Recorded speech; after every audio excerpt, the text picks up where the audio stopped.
تو میں نے دیکھا ہے کہ جتنے حقوق اسلام نے عورت کو دیے کسی مذہب نے نہیں دیے، لیکن برابر آپ کر دیں گے تو خاندان کا ادارہ ختم ہو جائے گا۔ اسی لیے فرمایا گیا الرجال قوامون علی النساء فالصالحات قانتات حافظات للغیب بما حفظ اللہ۔ مرد حاکم ہیں عورتوں پر، نیک بیویاں وہ ہیں جو اپنے شوہروں کی اطاعت کرتی ہیں۔ ظاہر بات ہے کہ کوئی رائے ہے، اختلاف رائے ہو گیا ہے شوہر اور بیوی میں، بیوی دلیل سے سمجھا لے، اپیل سے سمجھا لے، جس طرح بھی سمجھا لے، منوا لے، ٹھیک ہے، اور نہیں تو اسے شوہر کی بات ماننی پڑے گی۔ فالصالحات قانتات، وہی لفظ جو ابھی آپ نے پڑھا، قانتین والقانتات، فرما بردار مرد اور فرما بردار عورتیں۔ تو نیک بیویاں تو وہ ہیں جو اپنے شوہروں کی اطاعت کرتی ہیں، اس سے وہ بانڈ جو ہے مضبوط رہتا ہے۔ جب اللہ نے مرد کو بنایا طاقتور زیادہ، اور عورت کا حسن یہ ہے کہ وہ نازک ہو۔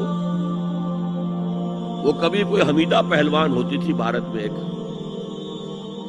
اس نے جو کہا تھا کہ میں اس سے شادی کروں گی جو مجھے پچھاڑ لے۔ میں کون پچھاڑے گا اس کو، خود ہی پچھاڑ جائیں گے وہ۔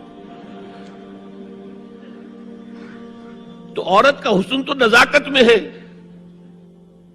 لہذا بھاری بوجھ اس پر نہیں ڈالے۔ ملک کا ڈیفنس مردوں کا ذمہ داری، نان نفقے کی فراہمی مردوں کی ذمہ داری، عورت کی نہیں ہے۔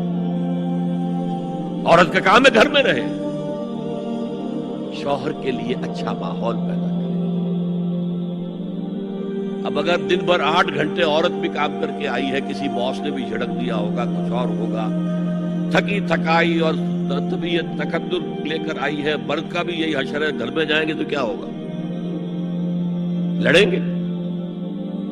لیکن گھر میں رہی ہو عورت، پھر بچے آ جاتے ہیں، 1 بجے آ گئے، ماں باپ دونوں آئیں گے شام کو 6 بجے 7 بجے 8 بجے۔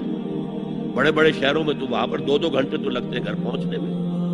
یہ بچے کیا کریں گے، کس قسم کے تجربات کریں گے، سارا بیڑا غرق ہو رہا ہے۔